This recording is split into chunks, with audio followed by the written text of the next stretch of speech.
میرے بھائی بہنوں، اس رات میں سارے رمضان میں بخشش ہوتی رہتی ہے، لیکن اس رات میں 4 آدمیوں کی بخشش نہیں ہوتی، باقی سب کی ہو جاتی اہل ایمان میں سے۔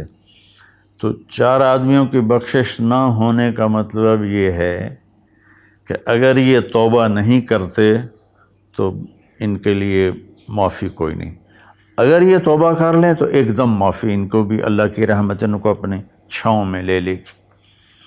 پہلا ہے مدمن خمر، جو مستقل شراب کا عادی ہو، مستقل شراب پینے والا یا کوئی بھی نشہ کرنے والا جو آدمی کو مفلوج کر دیتا ہے۔ تو اس وقت میں نشہ خمر شراب ہی تھا، اب تو ہیروئن اور کوکین اور کیا کیا کو ٹیبلٹس بھی ایسی آ گئی ہیں، ایک ٹیبلٹ 5-5 ہزار کی ہے، اور ہمارے کالج سکول کے بچے بچیاں اس میں بالکل 16-17 سال کی عمر میں اس میں پھنسے ہوئے ہیں۔ تو مدمن خمرن، شراب پینے والے کی بخشش نہیں ہوتی۔ دوسرا کون ہے؟ عاق لوالدیہ، یہ عجب لفظ ہے عاق۔ عاق عقا یعقو ہے، اس کا مطلب ہوتا ہے پھاڑ دینا، ٹکڑے ٹکڑے کر دینا۔ تو اس سے مراد وہ اولاد ہے جو مسلسل نافرمانی کر کے ماں باپ کے دل کو توڑ دیتی ہے اور چیر دیتی ہے۔ ایک ہوتا ہے کبھی کبھار آواز بلند ہو جانا، وہ تو ایک فطری چیز ہے کہ بیٹے کی آواز ماں کے سامنے بلند ہو جائے، باپ کے سامنے بلند ہو جائے، بیٹی کی آواز ماں کے سامنے بلند ہو جائے، باپ کے سامنے بلند ہو جائے، یہ نیچرل ہے، اس کو نافرمانی نہیں کہتے۔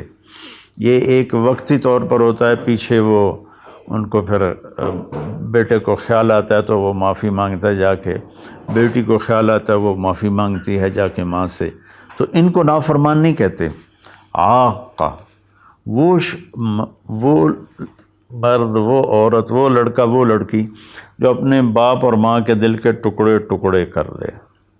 آپ سے پوچھا گیا تھا یا رسول اللہ قیامت کب آئے گی؟ آپ نے فرمایا اللہ کے سوا کوئی نہیں جانتا۔ آپ نے فرمایا تو کوئی نشانی؟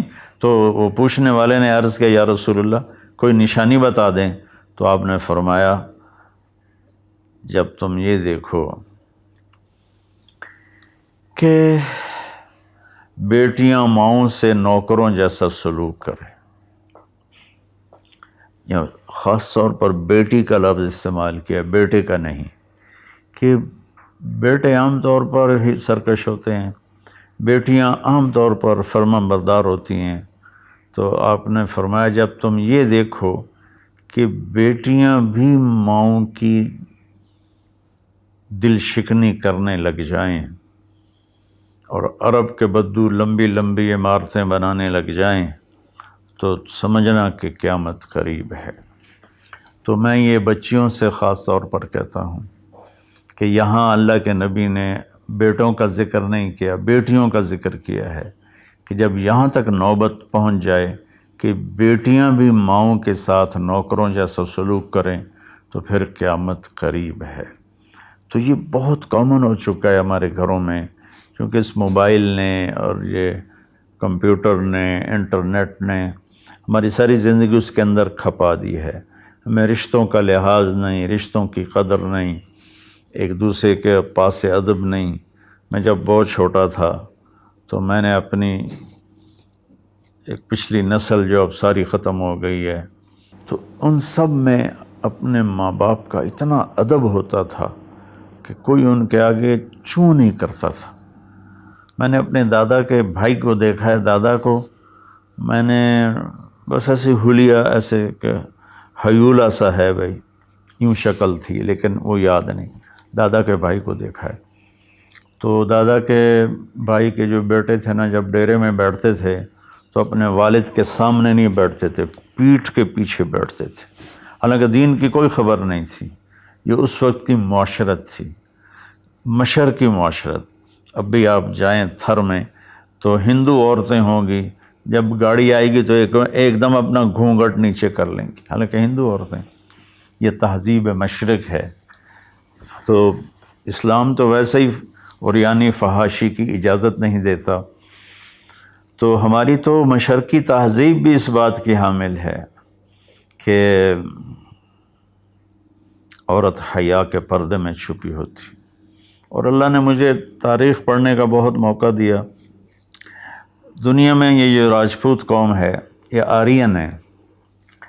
تو جب ان کی یہ قبل مسیح آئے ہندوستان میں، عیسیٰ علیہ السلام کی آمد سے پہلے ہندوستان میں آئے، پھر یہ خونخوار تھے اور آپس میں لڑتے تھے، تو پورا ہندوستان چھوٹی چھوٹی ریاستوں میں بٹا ہوا تھا.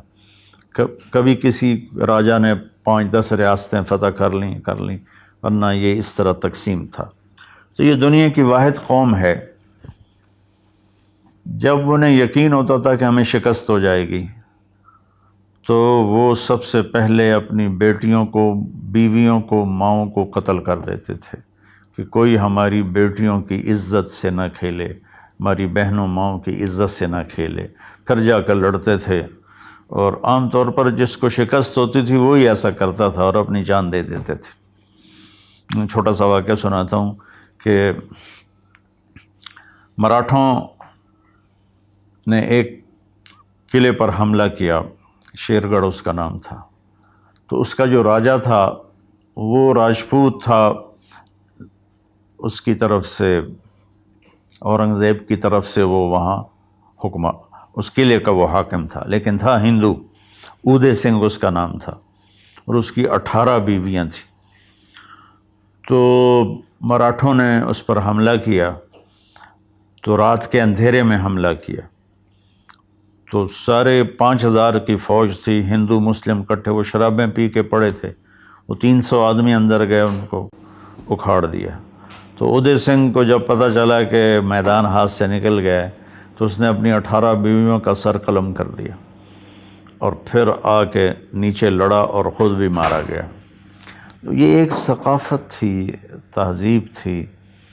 تو اب ہماری ساری وہ اختلط الحابل بالنابل، اچھا پانی اور گند گٹر کا پانی آپس میں مل گئے ہیں. تو ہماری تو آپ نے تہذیب دیکھنی ہو تو آپ یہ ادھر جا کر سندھ میں دیکھ لیں کس طرح عورتیں اپنے گھونگھٹ میں رہتی ہیں. تو میرے بیٹوں بیٹیوں، حیا بہت بڑی چیز ہے، بہت بڑی دولت ہے.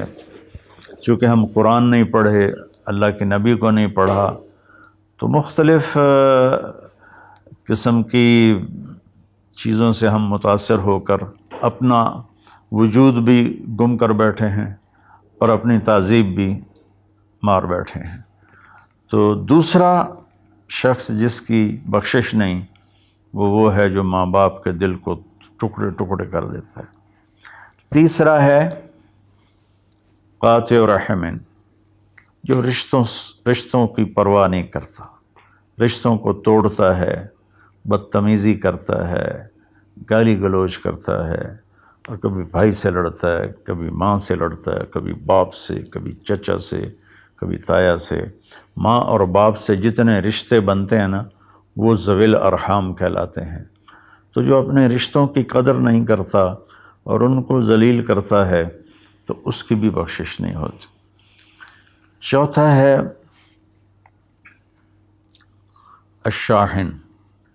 شاحن کہتے ہیں جو دل میں بغض رکھے کسی کے لیے، دل میں کینہ رکھے کسی کے لیے، تو اس کی بھی بخشش نہیں ہوتی. تو دیکھو، میں سب کے سامنے ہاتھ جوڑتا ہوں، اگر کوئی شراب کا عادی ہے توبہ کر لے، ابھی 21 کی رات نہیں آئی. اگر کوئی ماں باپ کو ناراض کر کے بیٹھا ہے تو ان کے پاؤں پکڑ کے راضی کر لے. کوئی رشتہ داروں سے لڑائیاں کرتا پھر رہا ہے تو صلح کر لے.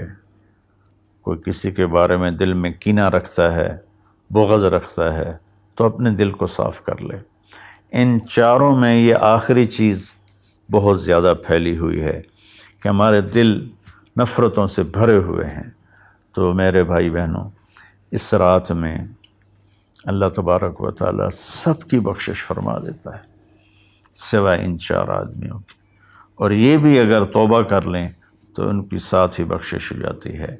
تو اس میں ہمیں 21 کو بھی جاگنا چاہیے، 23 کو بھی، 25 کو بھی، 27 کو بھی، 29 کو بھی، کہ 5 راتیں، کوئی ایک رات تو ضرور ہوگی، باقی اصل علم تو میرے اللہ کے پاس ہے. تو اپنے دل کو بھائی بہنوں صاف کرو، اور اس ایک رات میں 83 سال کا ثواب لے لو۔ اللہ تعالیٰ مجھے آپ کو عمل کی توفیق بخشے۔ السلام علیکم۔